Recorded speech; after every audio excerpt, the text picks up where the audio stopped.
Alors, Mick Jagger, c'est une légende, on peut le dire. À plus de 80 ans, il est toujours là, sur scène. C'est assez incroyable dans l'histoire du rock. Ah oui, tout à fait. Une longévité assez unique. Aujourd'hui, on va essayer de voir un peu plus clair, grâce aux documents qu'on a pu consulter, sur la vie de Michael Philip Jagger, le cofondateur des Rolling Stones, bien sûr. Exactement. L'idée, c'est de comprendre un peu l'homme derrière cette image, cette icône mondiale, comment il a géré cette vie privée, souvent sous les feux des projecteurs, parfois un peu chaotique, non? Oui, et cette célébrité immense, pendant plus de 60 ans. Sa persistance, c'est déjà fascinant en soi. Tout à fait. Alors, commençons par le début. Ses origines. Né à Dartford, milieu plutôt classe moyenne, c'est ça? Exactement. C'est ça. Une mère qui l'initie très tôt au jazz, au blues, et un père prof d'éducation physique. On sent déjà peut-être une sorte de dualité. Oui, entre l'art et la discipline physique. C'est une base importante, je pense. Cette discipline du père, ça a sûrement joué un rôle, on peut imaginer, dans sa tenue sur scène, sa longévité physique. Et la passion pour la musique, elle arrive très tôt. Il chante, il imite. Oui, et il finit même par laisser tomber ses études à la London School of Economics pour la musique. Ah oui, quand même. Contre l'avis de ses parents en plus. Ben oui, un choix assez radical pour l'époque. Et puis arrive ce moment charnière. Il retrouve Keith Richards. C'était en 1971, je crois. C'est ça. Et là, c'est la passion commune pour le rhythm and blues américain qui va tout déclencher. L'étincelle. Voilà, formation des Stones en 62, et très vite, Jagger, il impose un style. C'est ce mélange d'énergie presque bestiale. Et d'androgénie aussi un peu calculée. Tout à fait. Il a vraiment redéfini ce que c'était qu'être un chanteur de rock. On dit qu'il s'est inspiré de Tina Turner. C'était pas juste chanter, c'était incarner la chose. Et le duo d'écriture avec Richards, les Glimmer Twins. Ça donne des classiques absolus. I Can Get No Satisfaction, Sympathy for the Devil. Oui, des hymnes qui vont forger cette image rebelle, un peu sulfureuse même, du groupe. Une image qui n'était pas que vitrine. Il y a eu les excès, les problèmes avec la justice, l'arrestation de Redlands en 67 pour les drogues. Oui, ça c'est plus qu'un simple fait divers, ça devient un symbole de ce choc entre la contre-culture et l'establishment.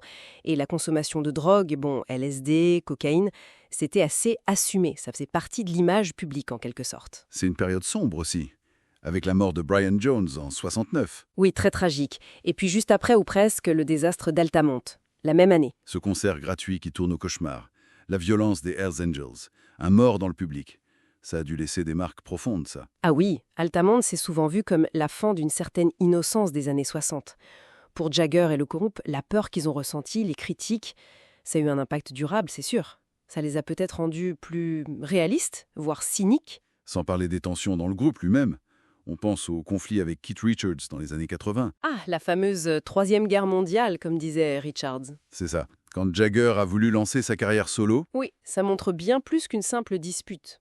C'était une vraie divergence sur la direction artistique, commerciale des Stones. Jagger semblait vouloir s'adapter au son de l'époque. mais ils se sont réconciliés pour l'album Steel Wheels en 89. Oui, ça montre la complexité de leur relation. C'est presque fraternel, mais avec énormément de rivalité. C'est plus proche que des frères, comme ils l'ont dit parfois. Et puis alors, la vie privée. C'est un roman, là aussi. Ces rumeurs de 4000 conquêtes, les liaisons célèbres, Marianne Faithfull. Une relation très intense, oui, créative, mais aussi très marquée par les drogues, la tragédie. Et puis Bianca Jagger, le mariage très glamour. Oui, et ensuite la très longue relation avec Jerry Hall. Ils ont eu 4 enfants ensemble. Mais toujours ces histoires d'infidélité qui ressortent. Celle avec Luciana Giménez-Morad, qui a eu un fils, Lucas. C'est ce qui a mené à la rupture avec Jerry Hall, non? C'est ça. Ça pose la question de concilier cette vie de rockstar absolue et une vie de couple, disons, traditionnelle. C'est compliqué. Après, il y a eu le drame avec Lauren Scott, sa compagne, qui s'est suicidée en 2014. Oui, un moment très sombre. Et aujourd'hui, il est avec Mélanie Hamrick. Il a eu son 8e enfant avec elle, à 73 ans. C'est assez incroyable. Il est même arrière-grand-père. C'est vertigineux. Et pourtant, malgré tout ce déballage médiatique, il arrive à garder une part de mystère. C'est ça, le paradoxe Jagger. Une vie ultra exposée, mais il maîtrise son image. D'ailleurs, il gère ça aussi face à l'âge. Il en a parlé, de ce sentiment d'inutilité qui peut survenir en vieillissant. Oui, avec une certaine lucidité, j'ai trouvé.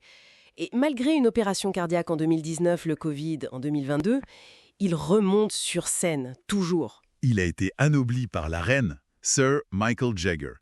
Il réfléchit à l'héritage. Il a même évoqué l'idée de léguer le catalogue des Stones à des œuvres de charité.